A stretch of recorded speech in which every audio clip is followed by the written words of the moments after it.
Hello, perimenopause. Yeah, your husbands, they still love you, but they don't know the cause. I struggle finishing actual sentences. Yeah. It is really hard. It really begins with listening to and believing your wife. I don't think that that's happening. And thank you to Jesse. Like, we are all less dumb thanks to you today, especially the dudes. Yeah, we get older every day. Got more wrinkles, that's okay. Yeah, we're laughing when we age. Life is like a comedy stage. And that's why we got laugh lines. Hey everybody, I'm Kim Holderness. And I'm Penn Holderness. Welcome to Laugh Lines. Laugh Lines is a podcast where we really celebrate the aging process. Aging is awesome, except when it really sucks. Yeah. Yeah. Then it sucks. Then it sucks. Hey, if you remember sitting in front of your TV and watching Friday night videos, you're home. Funny question. Penn does not remember that. So- when I wrote that in there, he's like, what are Friday night videos? Am I on the wrong show all of a sudden? You are. You don't remember because I think maybe it was MTV or maybe it was like NBC. There was a network that played, that's when you saw all the music videos. And it was called Friday Night Videos. Yes. Amory Tapke is with us as our fill-in producer, as Sam Allen is not here. She's on her computer right now. She's doing the Lord's work. She's doing some research. Friday Night Videos existed. I'm not gaslighting you, am I? No, you're not gaslighting. It actually has a really cool logo that we're going to put on for our YouTube listeners. And when did it air and what network? So Friday Night Videos was a variety program that aired from July 1983 to May 2002 on NBC. NBC. Okay. In 2002. Wow. Yeah. No, it was, I feel like it was a network situation. And I was what, 7 or 8 when that was happening? I don't ever remember seeing a video that wasn't on MTV and had the little underneath on the very bottom right, the name of the record company, the name of the band, the name of the song, and it would be on that little bottom right for, I don't know, maybe 10 seconds and then go away. Okay, hold on. Amory's got more. Yeah, I'd like to chime back in with Okay. a little fact check. So the format had to change because in January 1994, after years of falling ratings, Oh dear, here we go. it got changed to late night and I think at one point Saturday morning. So it was bopping all around the place. It was popping all around. Okay. But it had a 10-year run, and then everyone clearly got cable and went to MTV for this. Do you remember when music videos were a big deal? Yeah. Now they come out on YouTube. Yeah. That's a bigger deal. But the world premiere of any video, I still remember the world premiere of Thriller. Same. And Michael Jackson, Smooth Criminal. Yep. I mean, that was later, but it was still a big deal. Yeah, on that TV. was the lean forward and the lean back, and we were like, witchcraft. How did they do that? I was really sad to learn that Michael Jackson lean, it's because his shoes were nailed to the floor. Still. I mean, it's still an If accomplishment. you nailed my shoes to the floor and you asked me to lean forward, I'm not stopping. I'm going all the way down. Ankles cracking. Yeah, Achilles torn. True. So it was still a pretty cool feat. It was still a pretty cool No pun feat. intended. Okay. Today is going to be a show that you're going to want to send far and wide. You're going to want to hit the share button on this show. And you're going to want to send it specifically because we know people, because we have analytics that most of the people watching the show, God love you all, are women. And most of this. I have to say the YouTube viewers, there's a lot of men watching on YouTube. But it's mostly Right. women. And this is the show to send, or honestly, even better, to sit down and watch with the men that you love. Or hit play when you're on a car trip, because men, you need to be part of the menopause conversation. We have the fabulous Jesse Robertson, and he's really taking part in leading that conversation for men about menopause. But first, because it's the Laugh Lines podcast, we have to first head to the Laugh Line. Yeah. Laugh line. It's the part of the show where everyone will find. Laugh line. That you call us up and you tell us what's on your mind.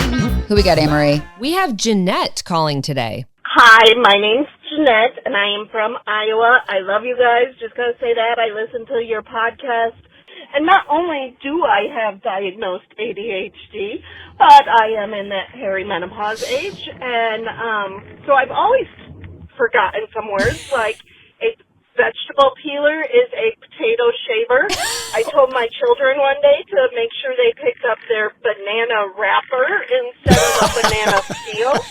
But what I'm noticing in perimenopause is just actually forgetting how to say a sentence and form words together. Like the other night, I looked at my child as I was making dinner, and she was supposed to set the table, and I pointed to the cabinet and I said, "Can you do the thing with the dishes and the table and to eat?" And she looked at me like I had completely lost everything. Oh, it's at the table, Jeanette. Okay. First of all, thank you for calling. Thank you for making us laugh. Perimenopause can be very funny. I struggle finishing actual sentences. Yeah. It is really hard. I've seen it. I've seen it. First of all, can I jump in and say, Jeanette, I think that banana wrapper is a more accurate description than banana peel. Right. I love it. You peel the wrapper. And I want to stick with it. Let's just do that. But back to you, babe. I've seen it. It's fun for me. It's like a guessing game. It is like charades every day. We can play a guessing game. I can't wait to bring out Jesse here, because he's going to explain why it is that when there's more than one thing going on in your head, it can really affect everything, including communication, right? We're going to get to this interview right now. Right after the interview, we're going to have a Road to 50 update and some other fun stuff, but let's just bring on Jesse. Jesse Robertson is a husband who went viral recently for his social media content encouraging men to support their partners through menopause.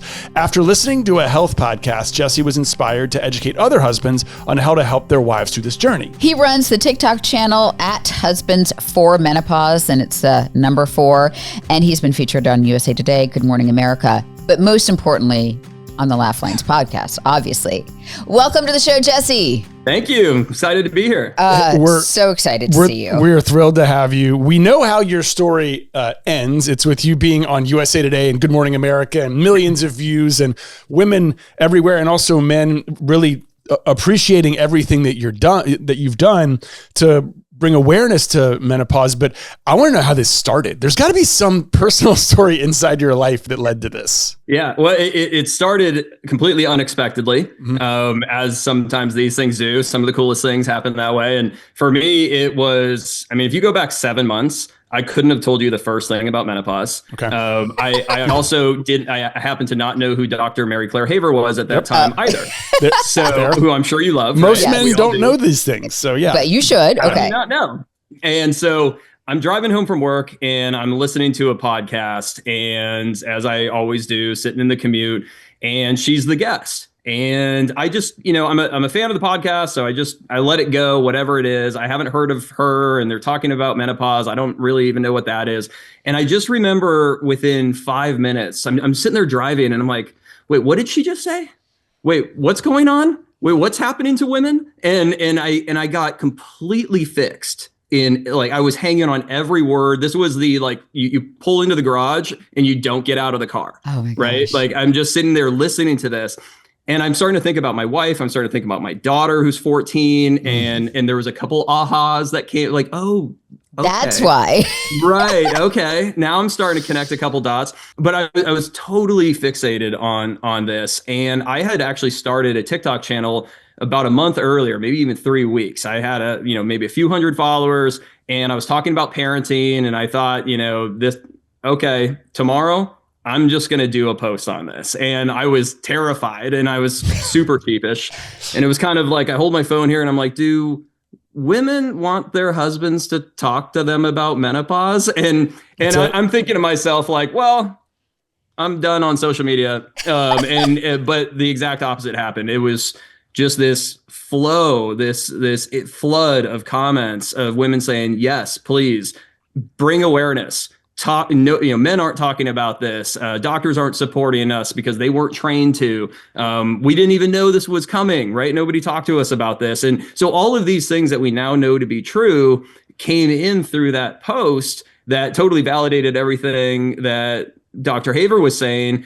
And I kind of became just obsessed. I don't know how to explain it. Yeah. It was just like fixated. a switch flipped. I just was like, this is insane. I'm 48 years old, married 18 years. I've never heard of this. I've never been in a conversation with a single man or woman about this. It's happening right in front of our faces. And truthfully, the women who we love are hurting, and they're hurting quietly in a lot of cases, right in front of our face. We don't even know it's happening. And it just became the only thing I wanted to talk about. And so I changed the name of my TikTok channel, and I just started talking about this. And it's all I do. It's all I think about. I've read Dr. Haver's book. I research. I do, I'm deep.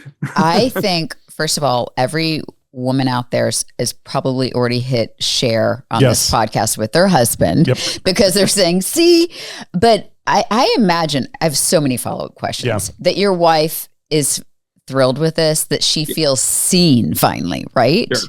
Yeah, no doubt. I mean, she does. I think she's proud of me, which is kind of fun.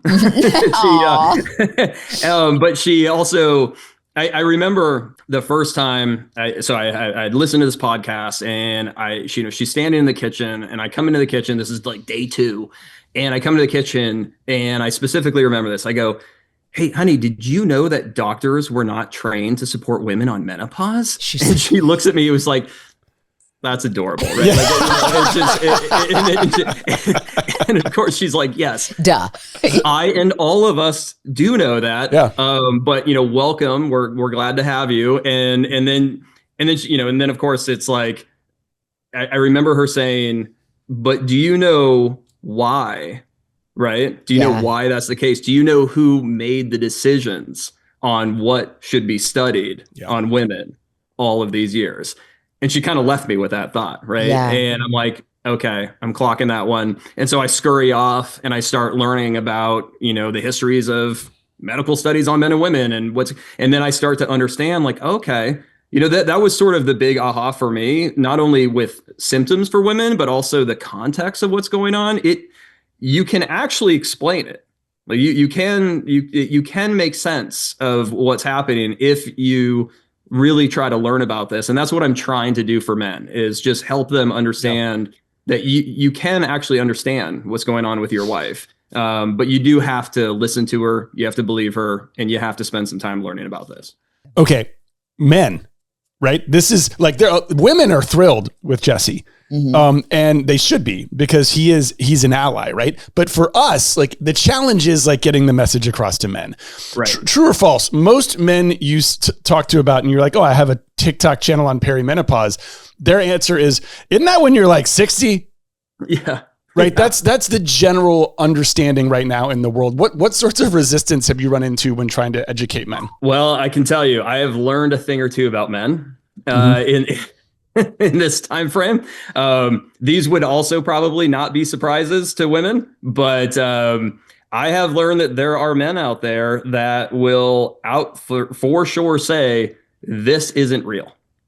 They will say she is making this up. They will say this is an excuse for bad behavior. They will say, all of these things, and they will say some terrible things, right? I'll get, and I've done posts on them. I'll get comments like, oh, thanks for the heads up, dude. I'll just trade her in for somebody younger, right? To which I'm, of course, saying, like, A, I bet you rocked in high school. B, and you peaked in high school for sure. Yeah, right? Like, you want to check tape? Yeah. But on top of that, it's also like, she's also going to have this too, by the way. So eventually that new one will, And also, you sound like a prize. I'm sure you'll be able to trade her in for a younger model, whatever. Totally, right? Was it Leo DiCaprio? Stop it. Sorry, never mind. Let's keep going. It's like, let me know how that's going to work. Exactly. Sure. I'm sure there'll be women lining up for that one.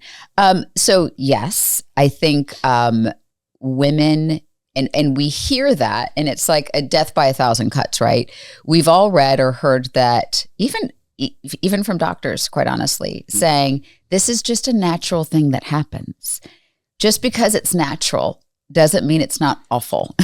And it's not an excuse for bad behavior. It's not an excuse for poor behavior, but it certainly is an explanation of how we got there. First of all, like 10 out of 10, love what you're doing. What do you wish more men knew about perimenopause and menopause? if I were to take that back to what do I wish I knew Right. About this, I wish I knew about this. So there is just a pure awareness standpoint, but I wish I knew, and I want men to know how out of control this actually is, right? And this is before we get into, is there HRT, or are there solutions, or are there opportunities? Sure. But this is literally her losing these hormones that have protected her, right? All this time, everything from dopamine levels to serotonin levels to weight, right? Physical symptoms like the lack of pain, natural lubricant in the body, and all of the benefits, right? All of these things, these are now going away, and she cannot stop that. Right? There may be replacement, but she can't stop what's happening. And I think what the one thing that men need to understand is this isn't her choice, right? When she doesn't want to be intimate, it's not because of you. Like when she's having a mood swing, it's not because she feels like that. I've had a woman once told me, when I have a rage episode, I literally hear a little voice in the back of my head saying, stop doing this, right? Like she knows, and she still can't. And I've dealt with anxiety my entire life. And when I talk about this in my posts, I'll say, guys, when you say that she should just be able to fix this, that she should just be able to do something about this, that's like going to somebody who's depressed and saying, just stop being sad. Or like, that's like going to me and saying, just stop feeling worried or scared. It doesn't work that way, right? This is a natural physiological hormonal change. And I think the propensity that guys have is it's the fix it, right? Like, tell me how I can fix this. Make this, like, I can fight through this. I was brought up to fight through this stuff. Why don't you fight through it? Right. Like, right. And so there's so much to understand about, a given symptom or this, that, or the other thing. But holistically, I just want men to understand that this is not her choice, and this is hard, and she needs your support. She really does. She wants you to support her. Jesse, you have an understanding of this that rivals many doctors, and maybe in some cases surpasses some doctors. What is your actual occupation? So I've been in sales my whole life. And so you're a communicator. There you go. So I've been in sales my whole life, and actually a piece of that, the sort of the previous 5 years, I was doing learning and development. Okay. And what was interesting, if I tie this back to how this has actually helped me with what I'm doing now, on social media, when COVID hit, I was out doing live talks, right? Like live presentations in different branches of our business around the country, some of which were in North Carolina. But I was doing that and getting comfortable to speaking in front of an audience. And then COVID hit, and I had to turn everything to video. So then I started to learn how to talk to a camera, in a sort of a coherent way, which is hard. Mm-hmm. And so then what ended up happening is when I started, actually prior to starting getting on social media at all, I was looking at social media in January, and I just had this thought of like, I can do that.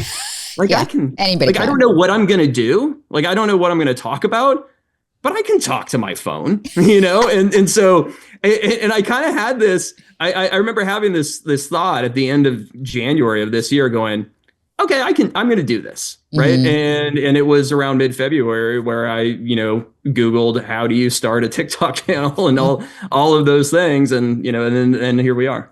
And now you have, I think the most important advice I give people when they want to start, any sort of platform on social media is, first of all, do it. You're so right. Yeah. Anybody can do it. Yeah. Anybody can talk to their phone. And second, just be really aware and passionate about what you're going to be presenting on, even if it's just like your general life or whatever it is, because you are going to get sick of talking about it if you don't honestly care about it. 100%. Yeah. Yeah. And so the fact that you're still doing it, you're still hanging out there and on this message, I think is pretty amazing.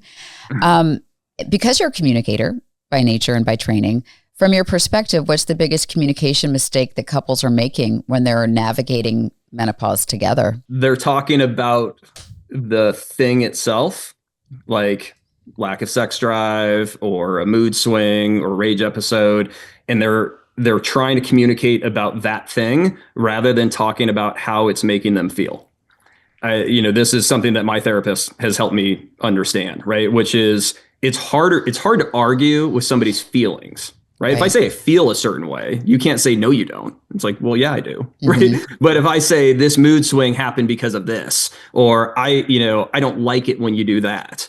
Right. Well, now we're going to be defensive. Now we're going to be argumentative. So one of the things that I've helped men think through when they've reached out to me, especially, is to say, sit down and say, when you lash out at me, for example, it makes me feel like you don't love me anymore. When you don't want to be intimate with me, it makes me feel like you're not attracted to me anymore.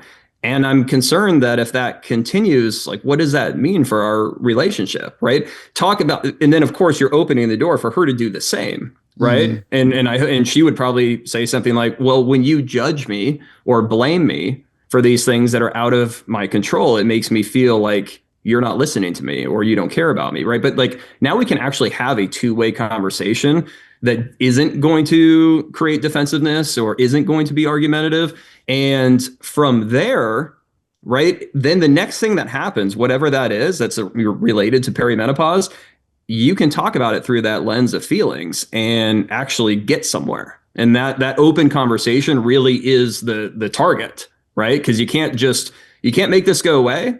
And both people are right.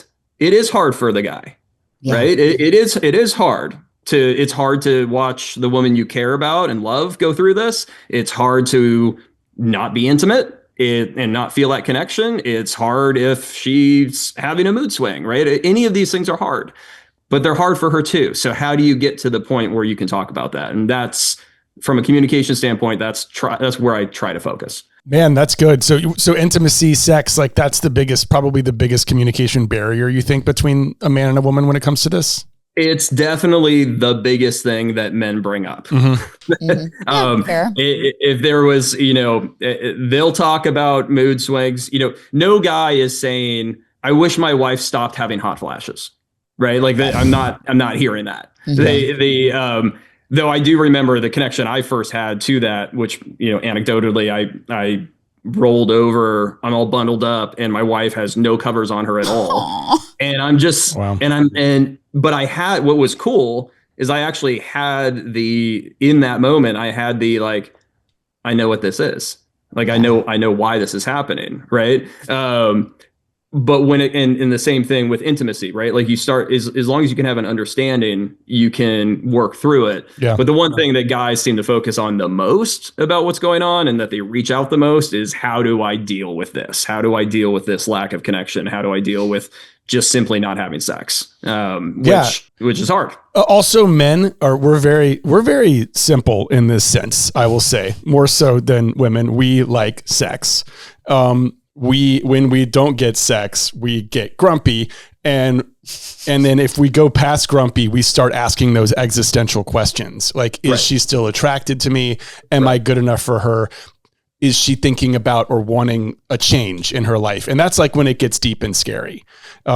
And so, not that I'm speaking from experience or anything, but I mean, maybe a little bit. No, like, so, but it like, but we talk about it. Yeah, no, we do. I get to the point where I'm like, why is this going through my brain? And every time I do it, it helps. Just to say something always helps. Yeah. I would also say we learned this from Dr. Becky, who's a very famous child psychologist, and she's all over the place. And in our conversations with her about children and parenting, she had this, when you start out by saying, if Penn said, babe, I know this is so hard for you. I know what you're going through is really hard. And it's making me feel like this, like if we're XYZ, if you start with the, like, I know, like the empathy of I know this is hard, you're sort of taking away. So I don't have to then communicate, oh my God, this is so hard. And I don't get as defensive if I understand he knows how hard it is. Like, like you say, rage incident, I have like actual rage, and I've been good about like bottling it up, but then it comes out another way. And so Penn will say, babe, I know this is so hard for you. And I know, but when you're snapping at just me and not the person who actually pissed you off, right. It makes me feel like, X, Y. And so I'm like, oh my God, you're so right. That's so unfair to you. You aren't the person that deserved my rage. Right. But I heaped it on. Well, and but you also had self-awareness right afterwards, which was amazing. Yeah. 100%. And you bring up empathy. And I think that that's so important in this conversation for men. And for me, I would even ratchet it up one more and say compassion. And I don't necessarily know off the top of my head the definitions of those two things, but it feels like, or between the two, but it feels like compassion is empathy with action. Right. It's, I have the empathy, but I also want to do something about it. And when it versus, that just seems hard, but it seems hard. And here's what I want to do. Right. Or here's what I think I can do, or tell me if this is what I can do. And where that comes in is into that libido conversation, that lack of sex drive, which is, it's helping. And it's like you said, Penn, right? Like, we're simple creatures. This is easy for us. Like, we're ready to go, but what I'm trying to help men understand as well is there's the context of menopause. There's the context of intimacy. It isn't about the thing. It's about, like, how are you going to make your wife relaxed? Yes. How are you going to lift the mental load? Right? The reason why she doesn't want to be intimate right now isn't because she, there is the physiological hormonal effect, but it's because she's super stressed out. She's very overwhelmed. She's not relaxed. And that's where you've got to get to if you want something to happen. And I think men are sort of like, why isn't this happening right now? And they're stressed out and they're like, well, this is the solution. We can do this when we're stressed, relaxed, sleepy, tired, wide awake. No, actually, you can't. Jumping out of an airplane. Like, that's not a barrier. Yeah. Right. Yeah, I think you're so right, because to de-stress, that is what he would need. Opposite. And when I'm like, you're joking, right? Like, the house is on fire, the dog is barking. He's like, I don't know. The kids are gone. Totally. Like, the kids are out of the house. The kids are out. We got, boys at a sleepover, girls at college. Let's go. I'm like, oh, and let me just push that pile of laundry to the side, and Totally. Yeah, it's helping. And even the context of menopause as a whole, even outside of intimacy, is something that men need to understand as well, because I started learning a little bit just about the symptoms, right? This symptoms, what's a frozen shoulder? What's a hot flash? What is that really like? Why does it happen? But what really hit me was when I started like capturing and clocking the fact that, like, when is this happening in a woman's life? Like, think about that for a second. Think about I looked into this, and it was the average age of perimenopause, though it definitely can start in the 30s and often does. It was something like 40 to 44. And then you have the average age of when a woman is by salary, it could be at the peak of her career, which was 44. Same. And then you have the average age of when a woman is an empty nester, which was like 49. Mm-hmm. And then you have the average age of when a woman loses a parent, which was like 49 or 50. So think about this for a second. All of what she is going through is happening leading up to when she's at the height of her career, when she's raising teenagers, when she's dealing with the grief of one of them or both of them leaving the house, and during that same period of time, caring likely for elderly parents and potentially losing one of them. That's what you also, as a man, right? Because I'm educating husbands in this, which I try to be super clear about. But as a man, you have to understand that all of this is happening as well. And this is all that she's carrying. So you really have to clock all of that as well, not just go, okay, got it. I understand a hot flash is hard, right? No, that's not going to do it. I have this issue where when I hear things that I'm going through, Penn can't actually, because I also deal with anxiety. Yeah. And Penn would be like, no wonder you're anxious. You have this. I'm like, stop listing the things. Yeah, I don't list them anymore. Because I do them in my head. But then when you started listing the things. Did it just happen? I'm good with the list of things, but you could not be more correct. And Penn and I have had these conversations so my daughter left for college however many months ago. And of course he was upset. He cried, like, but then he was able to process like the hormone, like the loss of estrogen in our house because she left, and then the loss of estrogen in my body, like the wild hormonal, just it kind of it pressed on me in a way that physically it did not on him. And we would never make things a contest. It's not like that, but just, I can't thank you enough for talking about this under that lens, because for women, I think that's the reason why 50s and 60s women say it gets so much better, because this time of life is so freaking hard. Like with all that stuff. And then you add like diminishing hormones and metabolism and frozen shoulder and soreness of everything on top of that. It's overwhelming. Okay. If you could give like one piece of advice of where a husband should start besides following you, like where should men start if they want to be better partners to the women in their life? Yeah, 100%. It really begins with listening to and believing your wife. Like I don't think that that's happening. And so that's why I say that, right? Like I can point you to this and I can point you to that and all the different things that I read and look into and whatnot. But what we're really trying to solve for here, what I'm trying to, like, I'm thinking about menopause and perimenopause on kind of a macro scale, right? Like what's going on with women and all husbands and that sort of thing. But to an individual husband out there that isn't doing that, you need to be concerned about your wife. Like that's that you don't need to actually worry and think about all other women on the planet. You need to be concerned about your wife. So go to her, listen to her. She will tell you what she's going through, and she may not be able to articulate why in every case. She may not be able to explain it because again, she wasn't prepared for this, right? Her doctor's probably not trained to support her on it or even gaslighting her about it. So, but that's actually not the point. The point is if you sit down and you allow her to tell you what she's going through and you don't question it, like don't argue, you just believe her. She's not making this up. Like start there. And then if she will say things that will probably make you curious. You're going to say, I want to look into that. Wait, what did you say you have? Like what's going on? And it's not hard to find those answers. They're out there, but start with your wife. Listen to your wife, believe what she's telling you, and then educate yourself a little bit about this. What I love what you said is like the women may not even have the words for it because we weren't trained in it either.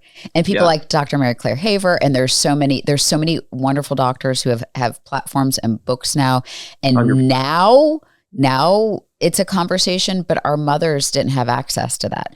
And my mother was my mother is so funny. She's always like, if Jesus takes me home early, let me tell you what's going on. So she always told me, but I am very rare. It is very rare that I know anything that a woman of my age would be prepared for this.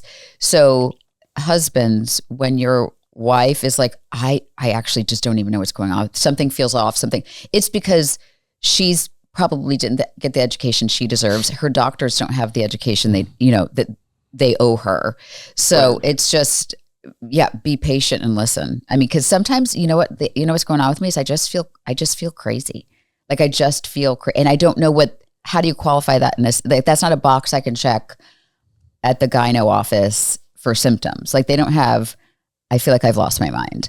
But that some days is like what it is. There's so many women have said that they feel like they have dementia, right? They feel like they don't even recognize themselves in the mirror, not just physically, but also mentally, right? Like and there's the grief aspect of it too, that is hard for women to talk about. It's hard for women to articulate the fact that I now know as a woman, when I look in the mirror and I don't recognize myself anymore, I'm also not going to see that girl again. Right. That like I have moved into a different place. And there are women who say, listen, on the other side of this, I feel the best that I've ever felt. Yeah. Right. And that is totally true. But there's a period of time as that transition takes place where that might not be how she feels. And I think it's one of the other things that I've been trying to help husbands understand is there is this really real mental side to this, right? It's not just these physical hormonal changes that you're noticing, but it's all the things that you're not. It's the things that you don't see that you also need to be aware of, right? You can see that she has a hot flash, or you can, see that maybe her shoulder hurts, or you can see those things. But are you seeing the grief that she's carrying? Are you seeing I remember talking with a woman who said because I asked, I was like, why did women not talk about this? I can't wrap my head around it. It's affecting 1 billion women. Y'all didn't want to bring it up, and the answer that she gave was shame. And I was like, oh man, because I felt shame before, and it's the worst. It is a dark, dark thing. And if on top of everything else that, I was talking to her, that you're going through as a woman, shame in the context of menopause is also part of this. And she said, yeah, because we were conditioned to act a certain way, care a certain way, be a certain way. Even society has, conditioned us to look a certain way, feel a certain way. And menopause has just wrecked that. Yeah. Right. And now I feel like I can't be who it is that I'm expected to be. And there is a shame that comes with that. And because of that, I don't want to talk about it. And that was when I was like, oh, wow. So right. Valid. I mean, there's been so much, whether it's the symptoms, whether it's any of the, there's just been this like constant pile. Like I just recently learned about oral health and the impact of menopause. And I'm like, her teeth are falling out. Like, same. Yeah. Like, what is going on? And my gums are like, what? Yeah, I got to hang out here too. Yeah. It's crazy. Yeah. So I want to break the fourth wall down a bit here. Okay. Because here's Jesse, we're on social media right now. We're on YouTube. We're on a podcast. We'll put a clip out on Instagram. Men suck at social media. We're just not good at it. We don't if my friends see a video that I made, they text me and say, great video. I'm like, did you comment or like it? They're like, no, I don't do that. So I'm saying this to make sure that Jesse's not just speaking into an echo chamber here of specifically women who are nodding their heads and saying thank you, because as you said, your mission is to get this message to men.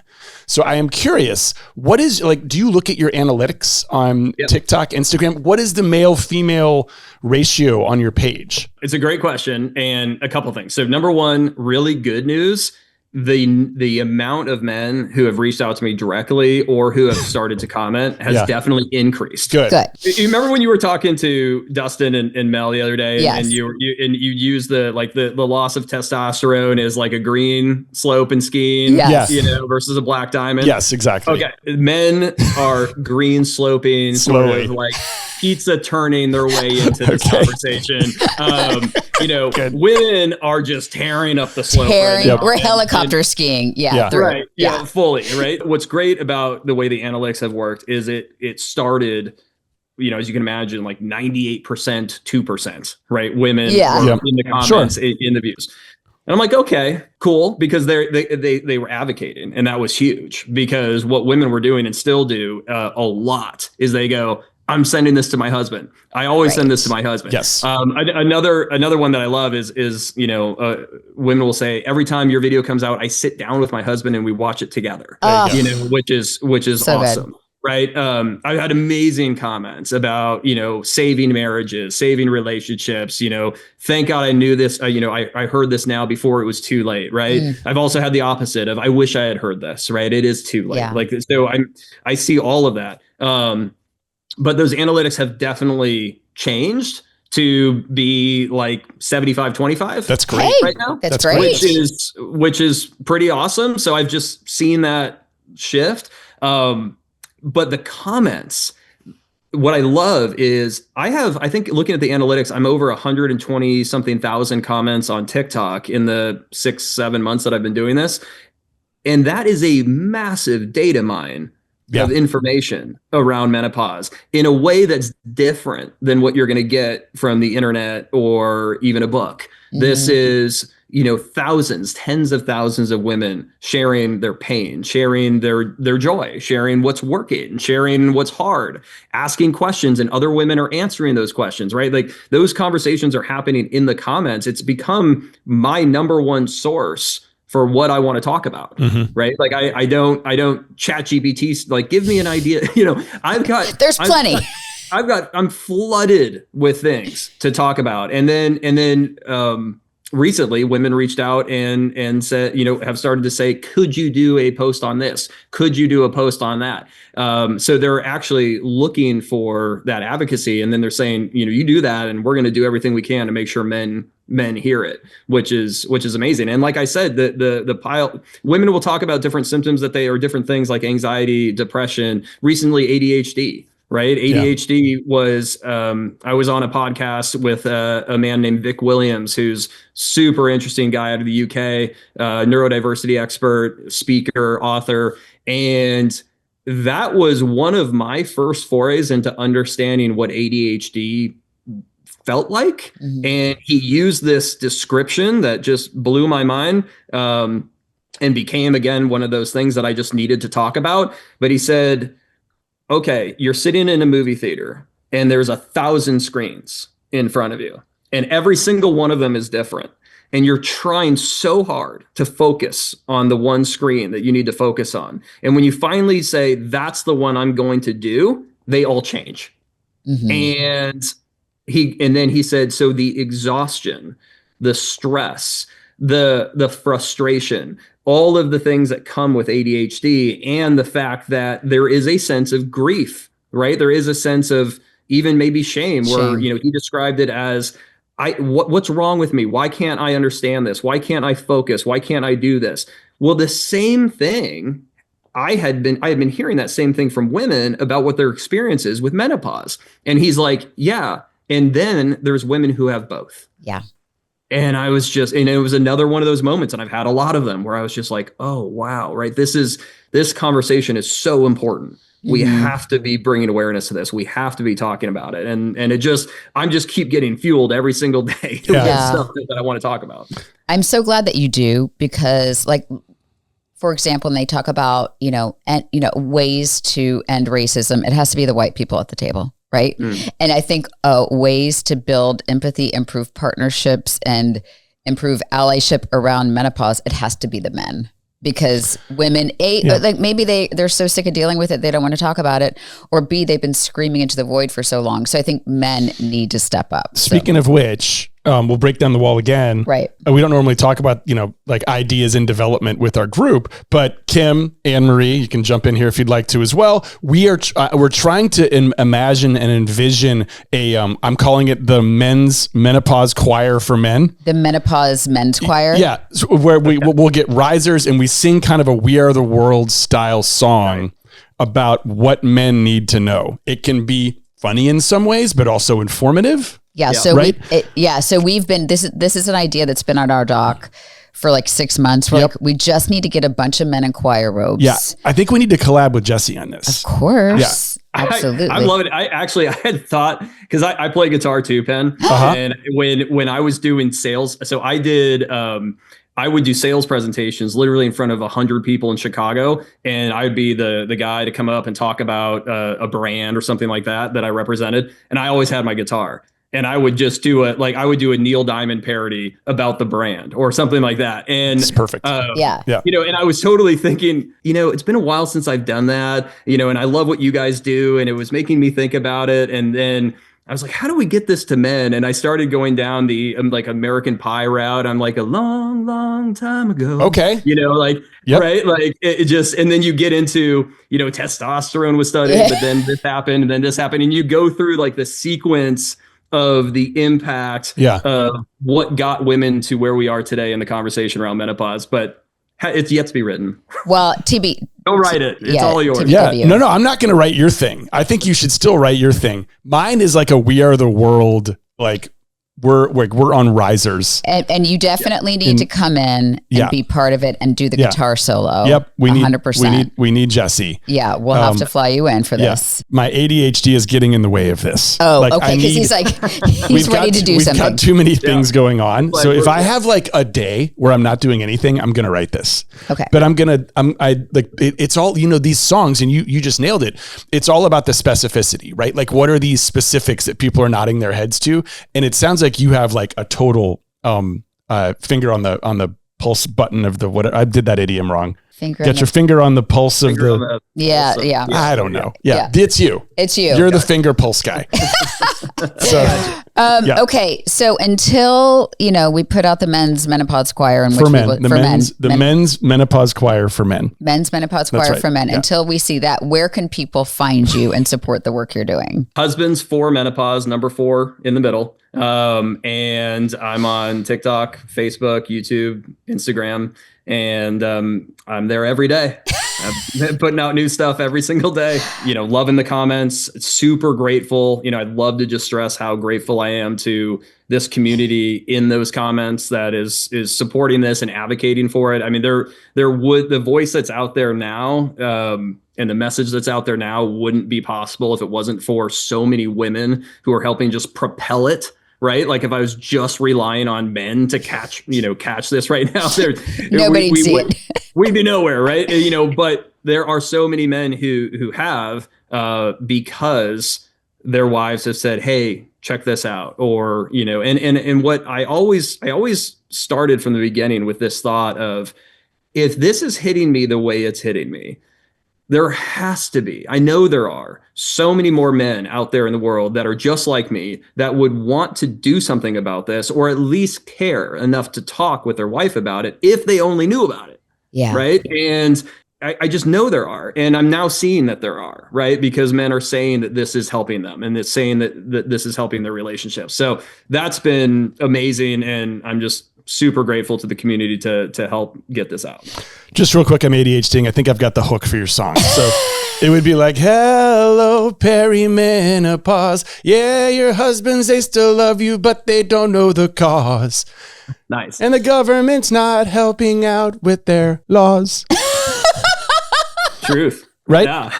It's yours. It's yours. Okay. It's I'm gonna run yours. with it. Yeah. The hook's important. You got to start with a hook and then go backwards to the rest So of it. I've been doing the lip sync thing. So I'm starting slow, but I did find myself lip syncing to like Natalie Imbruglia's Torn, but I'm holding signs, right? Yeah. Or is that I'm a little strange? Yeah.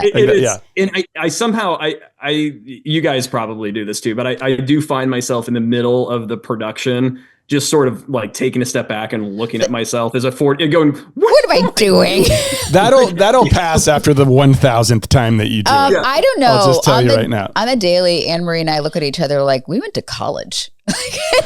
Totally. Right? We were recording. We recorded one of our neighbors screaming at the top of her lungs. What was it? It was she was my like, ears are itchy. We did something on perimenopause or whatever, and we're like, no, Lindsay, just a little louder. I'm in I'm like, what are we doing? So daily, that never. That was yesterday. For me, that never ends. This has been a joy. We love talking with you. Please stay in touch, and for the audience listening, just stay tuned for all of Jesse's parodies, and then our men's choir for men, where Jesse will make sure Jesse's in that too. Oh yeah. So, okay. I think he might just be the only person in it. We need to recruit more men. We need a choir. Yeah. Okay. Thank you so much. Thank you. Thank you both for this opportunity. Really appreciate it. Thank you to Jesse once again. I love the mission he's on. Obviously, I support it. As a husband, as a man, what did you think of that conversation? I learned even more. Like he does speak in a language that I have not heard people speak about menopause, because he's speaking bro. Okay. Like a little bit, if you know what I mean. Like I think he's aware of what's going on in our heads, and he's acknowledging a lot of that while also obviously acknowledging what's going on with the woman. He touched on stuff that I haven't really thought too much about. It's like, I think he's really focusing on communication. Mm-hmm. And you think about it, that's the biggest thing, right? We started our together perimenopause journey when we went to this symposium in Austin, Texas, with these incredibly impressive women who are now all big stars in the perimenopause world of their own. And I was the only man there. Right. The only man there. Mm-hmm. So no one was really speaking to me necessarily. They were incredibly grateful that I was there, but it was a bit of an echo chamber. It was women talking to other women. And they even said when I was there, we need more people like you, but no one's explained it the way that Jesse has. And I think it's incredibly valuable. It's non-judgmental. I think that there's no man who's going to sit down and feel judged or feel threatened or feel anything but like seen when this happens. What did you think? Amazing. I mean, I just like I said, you know, in conversations where we're talking in underrepresented populations, in the Black and brown community, white people have to be the ones that have the top conversations about racism. If we're talking about equal pay and women in the workplace, men need to lead those conversations, right? So it only makes sense that a man needs to, or men need to participate in this conversation about women's health, because at the bottom line, it's women's health. And that is not a priority right now. And I'm so grateful for his conversation. And something that really stuck out for me, he just kind of said it in one sentence, was like, sometimes your partner, the women in your life, aren't going to have the words for it either. I think there's a whole generation of women that don't even know that what they're experiencing are symptoms of perimenopause and menopause. They don't even understand that. So being patient with your partner to realize, okay, maybe this is because she no longer has estrogen in her body. Yeah. So just being able to piece that together and walk that shoulder to shoulder instead of like fighting against each other, I think is just going to be huge. And I'm so grateful that we were able to have that conversation. But as we're talking about aging and menopause, all this stuff, we do have a Road to 50 update. So here's my Road to 50. I had 5 sort of personal resolutions that I was going to be working on. I'm working on a pull-up, totally sucking at that, but we all know why I want to do it. We've uncovered that I just want to be Linda Hamilton in Terminator 2. That's right. I'm trying to do better in the world by doing something nice for people every day. That turns out it's a lot of raising money for food banks right now, which I think is good, but I'm struggling. I'm trying there too. You are not struggling. I'm not struggling. I'm doing a lot of food banks. I'm telling you that you're doing great at that part. I'm trying. Because I live with you and I see you do great things for people every day. It may not be a stranger on the street, but you're doing your ministry of service to others. I see it every day. I'm just letting you know. Some of it's like personal stuff that we can't talk about, but you're doing it. Yeah. So you're very sweet to say that. But one of the things I'm most excited about, and I'm actually killing, is I'm reading 50 books before I turn 50. And the accounting is weird. So I'm on book number 40 of 2025, but I think I'm on book number like 30. I think it's like book number 36 before I turn actually 50. So there's like different accounting methods here. Yeah. And you started a little late, but you've caught up very nicely. How was your, God, I can't remember the word. We just did absorption. I have a doc because there are books on there that I will remember forever and that are my favorite and that I will remember distinctly. But there are also books I'm like, I read that. That's why I have to have That's why I was asking. Yeah. There are books that I'm like, I have no idea what that even was. Well, having said that, you've read 40 something books. That's amazing. What are 3 that really stand out so far? I thought a really interesting read was The Invisible Life of Addie LaRue. I'm not really into magical realism, but it was sort of magical realism light. Cloud Cuckoo Land was a rough start for me, but a really good ending. Theo of Golden by Alan Levy. I think it was self-published, but it was such a like powerful story. The Many Lives of Mama Love it read like fiction, but it was somebody's actual real life. Oh, wow. And that was amazing. I love a book where it's I'm like, are you sure you went through this? Yeah. And then My Friends by Frederick Bachman, I think is my new favorite book of all time. My Friends? My Friends. You talked about that a ton. He is such a gifted writer. And I think English is not his first language. So I think it's translated. But it was pretty amazing. This new kind of thing that you're doing has also allowed you, and this is not a complaint at all, I've just noticed, to sometimes retreat to the bed. I take to the bed. At an earlier hour? I take to the bed. So that brings it up. So Beth Wilker from Maryland emailed this question in saying, I have a question regarding the 50 books in a year. How the heck are you doing it? With a full-time job and family, I think I'm doing pretty well reading 1 book a month, and I have to use read in air quotes because I've had to listen to them on audio as audiobooks to get them done for my book club's monthly meeting. Where are you finding the time? Okay, Beth, I've talked about this before. I'm going to repeat this. Strategy here. I used to spend a lot of time doom scrolling So I've replaced doom scrolling with reading. So I'm reading about, I would say in a good night, an hour a night, but I will go upstairs. You'll take to the bed. I will take to the bed very early. We're talking like 8-ish, 8:30. Yeah. I've seen a couple 7:30s and it's fine. Like you've done your job. And you don't have a kid to put down. I love to get under my covers and I sort of just like wrap up, and I have my Kindle. So here's another thing. First of all, I count audiobooks as reading. Of course. I count audiobooks as reading. Who was the one who said that they don't count as reading? Somebody wrote into this podcast, no, blasphemy. It's 100% reading. Are you going to tell me that somebody who's vision impaired, if they're listening to a book, it doesn't count? No. So audiobook is reading. I do the thing on Kindle where you can read and listen. So I read at night on my Kindle, and then some of them, not all of them, pair this way. I think they call it like Whisper Sync or something like that. So then I get into my car and I'm driving 20 minutes to go take my son to basketball practice or pick him up from basketball practice. So then I'll listen on the way there. So I will get through a book if I'm really on a tear in like a couple 2 or 3 days. Yeah. And then I'll take a beat until I find a new one. But that is how I'm doing it. I'm not just flipping through the pages every night. So you can call that cheating if you want to, but I have all the words in my brain. But I just want to also so I have replaced doom scrolling. I still recently, because some stuff's been happening, y'all.